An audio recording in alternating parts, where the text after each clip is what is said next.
మారిన దంపతులు. ఒక ఊళ్ళో రంగయ్య, రత్తమ్మ అనే దంపతులు ఉండేవారు.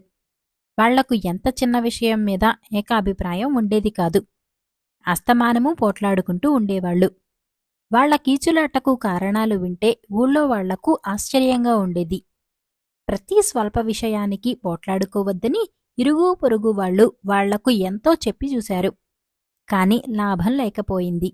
వాళ్లకు లేకలేక రాముడని ఒక కొడుకు పుట్టాడు. వాడంటే ఇద్దరికీ పంచప్రాణాలు. ఆ కారణం చేతనైనా వాళ్ల మధ్య పోట్లాటలు తగ్గలేదు.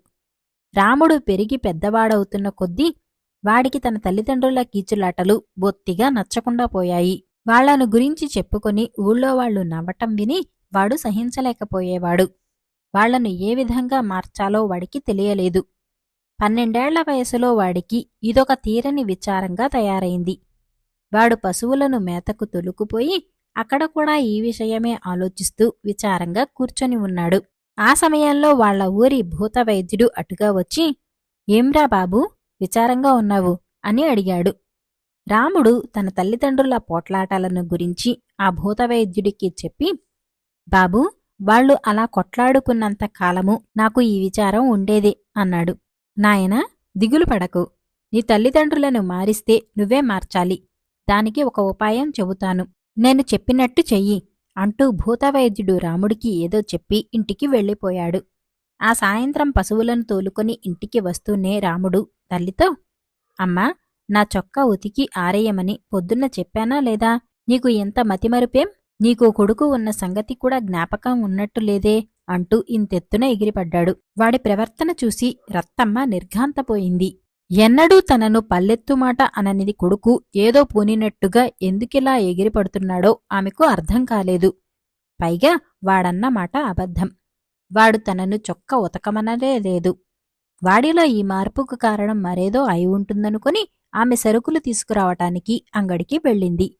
కొంతసేపటికి రంగయ్య పొలం నుంచి తిరిగివచ్చి మూతి ముడుచుకు కూర్చున్న కొడుకును చూసి, "ఏంరా, ఏమిటి అలా ఉన్నావ్? ఒంట్లో బాగాలేదా?" అని అడిగాడు. "బాగాలేకేం, నలుగురి మధ్య తలెత్తుకు తిరగటం అంటే కష్టంగా ఉంది" అన్నాడు రాముడు. "నీకొచ్చిన తలవంపులేమిటి?" అని తండ్రి మళ్ళీ అడిగాడు. "మంచి బట్టల్లేవు. ఎండలోనూ వానలోనూ ఉత్తకాళ్లతోనే తిరగాలి. చెప్పులు లేవు.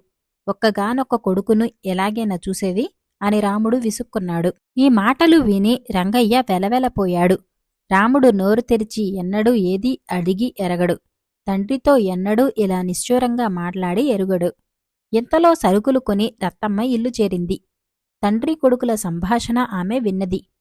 తండ్రితో కూడా వాడు మామూలుగా లేడు. ఆ రాత్రి భోజనాల దగ్గర కూడా రాముడు తల్లిదండ్రులిద్దరినీ తెగ విసిగించాడు. వాడు భూతవైద్యుడి సలహా అమలు చేస్తున్నాడు. వారం రోజులు గడిచాయి. రాముడు మామూలు మనిషి కాలేదు. రత్తమ్మ తన భర్తతో, "వీడికి ఏదో గాలి తగిలినట్టుంది. మంత్రం వేయిద్దాం" అన్నది. "మంత్రం వేయటమేమిటి? మందిప్పించాలి" అన్నాడు రంగయ్య. "ఈ జబ్బుకు మందెవడిస్తాడు? భూతవైద్యుడైతే మంత్రం వేసి క్షణంలో దెయ్యాన్ని వదిలిస్తాడు" అన్నది రత్తమ్మ. "వైద్యుడైతే కాని ఈ రోగం కనిపెట్టలేడు" అన్నాడు రంగయ్య. ఇద్దరూ చచ్చెట్టు పోట్లాడుకున్నారు. వాళ్లను చాలాసేపు పోట్లాడుకొనిచ్చి రాముడు, "నేను ఫలానా భూతవైద్యుడి దగ్గరికైతే వస్తాను" అన్నాడు. ఎవరి దగ్గరికి రాను అనకుండా వాడు భూతవైద్యుడి దగ్గరికి వస్తానన్నందుకు తల్లిదండ్రులు సంతోషించి వాణ్ణి తీసుకుని భూతవైద్యుడి దగ్గరికి వెళ్లారు. వాళ్లు చెప్పినదంతా విని భూతవైద్యుడు, "మీ కుర్రవాణ్ణి నయం చేయటం పెద్ద పనేం కాదు. కాని నేను మిమ్మల్నిద్దరినీ విడివిడిగా ఒక ప్రశ్న అడుగుతాను. ఆ ప్రశ్నకు మీరు సరియైన సమాధానం చెప్పిన తర్వాత మీ వాడికి పట్టిన దయ్యాన్ని క్షణంలో వదలగొడతాను" అన్నాడు. ఆయన ముందు రంగయ్యను పిలిచి, "రాముడు నీ కొడుకే కదా?" అని అడిగాడు. ఈ ప్రశ్నకు రంగయ్య ఆశ్చర్యపడి, "చిత్తం" అన్నాడు. తర్వాత ఆయన రంగయ్యను అవతలికి పంపి రత్తమ్మను పిలిచి, "రాముడు నీ కొడుకే కదా?" అని అడిగాడు. ఆమె కూడా రంగయ్య చెప్పినట్టే చిత్తం అన్నది. తర్వాత ఆ ఇద్దరినీ పిలిచి, "మీరిద్దరూ సరియైన సమాధానం చెప్పలేదు. ఒక వారం గడిచాక సరియైన సమాధానం ఆలోచించుకొని రండి" అన్నాడు. వారం గడిచింది. దంపతులిద్దరూ భూతవైద్యుడి దగ్గరకు వచ్చారు. ఆయన వారిని విడివిడిగా మళ్లీ అదే ప్రశ్న వేశాడు. ఈసారి రంగయ్య తెలివిగా చెబుతున్నాననుకొని, "వాడు నా భార్య కొడుకండి" అన్నాడు. రత్తమ్మ మాత్రం, "వాడు నా కొడుకేనండి" అన్నది. ఈసారి కూడా భూతవైద్యుడు చిరునవ్వి నవ్వి, మీరిద్దరూ సరి అయిన సమాధానం చెప్పలేదు. మరింత బాగా ఆలోచించుకుని వారం దాటినాక మళ్ళీ రండి అన్నాడు. రాముడి పిచ్చి నానాటికి ముదురుతున్నది. ఈసారి రంగయ్య, రత్తమ్మ భూతవైద్యుడికి ఏం చెప్పాలో కూడబలుక్కొని ఒక నిర్ణయానికి వచ్చారు. వారం గడవగానే వాళ్ళిద్దరూ భూతవైద్యుడి దగ్గరకు వెళ్లి, మేం ఇద్దరం బాగా సంప్రదించుకుని వచ్చాం. రాముడు మా ఇద్దరి బిడ్డ అని ఆయన ప్రశ్నకు సమాధానం విడివిడిగా సమాధానం చెప్పారు. భూతవైద్యుడు మనస్ఫూర్తిగా నవ్వి, ఈసారి మీరు సరియైన సమాధానం చెప్పారు. ఇన్నాళ్లకు మీ దెయ్యం వదిలింది.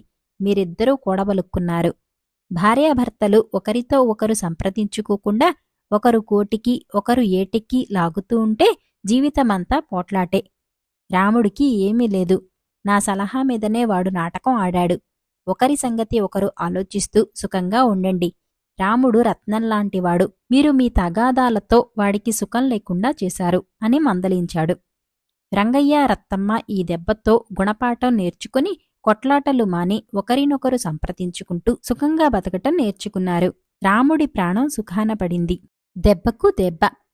ఒక పల్లెటూరిలో వెంకన్న అనే కుర్రాడు ఉండేవాడు. వాడికి ఊర్లగెడ్డ కూరంటే చాలా ఇష్టం.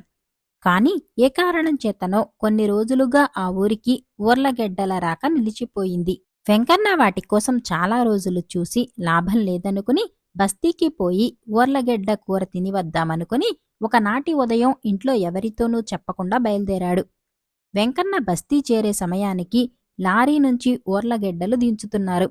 మిగిలిన కూలీలతో పాటు వెంకన్న కూడా బస్తాలు దించటానికి సహాయపడ్డాడు.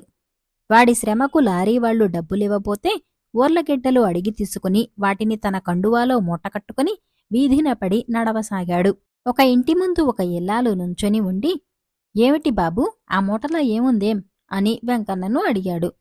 వెంటనే వెంకన్న ఆమెను సమీపించి, అమ్మా, మాది పొరుగురు. 2 రోజుల నుంచి అన్నం లేదు. ఈ ఊర్లగెడ్డలు కాస్త వండిపెట్టు తల్లి, నీకు పుణ్యం ఉంటుంది అన్నాడు. వెంకన్నలాగే ఆ ఇల్లాలికి కూడా ఊర్లగెడ్డలంటే మహా ఇష్టం. పైగా వాటి కోసం మొహవాచి ఉన్నది. ఎందుచేతనంటే ఆమె భర్తకు పెద్ద జబ్బు చేసి నయమైంది. ఆయనకు ఊర్లగెడ్డ వాసన తగిలితే జబ్బు తిరగబెడుతుందని డాక్టర్ చెప్పాడట. అందుచేత వారి ఇంట ఊర్లగెడ్డ వండటానికి లేదు. వెంకన్న ఆమెకు మంచి అవకాశం కలిగించాడు. ఎందుకంటే ఆమె భర్త పొరుగురు వెళ్ళాడు. రాత్రికి కాని ఇంటికి తిరిగిరాడు. అందుచేత ఆమె వెంకన్నకు ఊర్లగెడ్డలు వండిపెట్టటానికి ఒప్పుకున్నది. వెంకన్న మూట విప్పి ఊర్లగెడ్డలన్నీ ఆమెకిచ్చి మధ్యాహ్నానికి వస్తానని చెప్పి బజారుకు వెళ్ళాడు. వాడు తిరిగి వచ్చేలోపుగా ఆ ఇల్లాలు ఊర్లగెడ్డలు వండి ఆత్రం కొద్దీ కూర అంతా తానే తినేసి కూర్చున్నది. మధ్యాహ్నానికి వెంకన్న తిరిగి వచ్చాడు. ఆ ఇల్లాలు ఊర్లగెడ్డ కూరతో పాటు ఇంత కూడు కూడా పెడుతుందనుకుని వాడు ఆశపడ్డాడు. వాడు ఆశపడ్డట్టే ఆ ఇల్లాలు ఆకునిండా ఇంత అన్నము, గోంగూర పచ్చడి వేసి తెచ్చి ముందు పెట్టి లోపలికి వెళ్ళింది. ఊర్లగెడ్డ కూర కూడా తర్వాత వస్తుంది కాబోలు అనుకుని వెంకన్న గోంగూర పచ్చడితో అన్నం తినేశాడు. ఆమె మళ్లీ వచ్చి అన్నం వడ్డించి మజ్జిగ పోస్తూ, 2 రోజులుగా తిండి లేదంటున్నావు, తొందరపడక కడుపు నిండా తినుబాబు అన్నది. వెంకన్న నిరాశ చెంది, అమ్మా, నేను తెచ్చిన ఊర్లగెడ్డలు ఏమయ్యాయి అని అడిగాడు. అన్నట్టు చెప్పటం మరిచాను.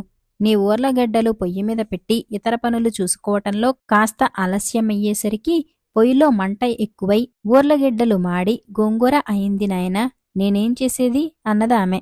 పోనీలేండి, కడుపు నిండా అన్నం పెట్టారు, అంతే చాలు.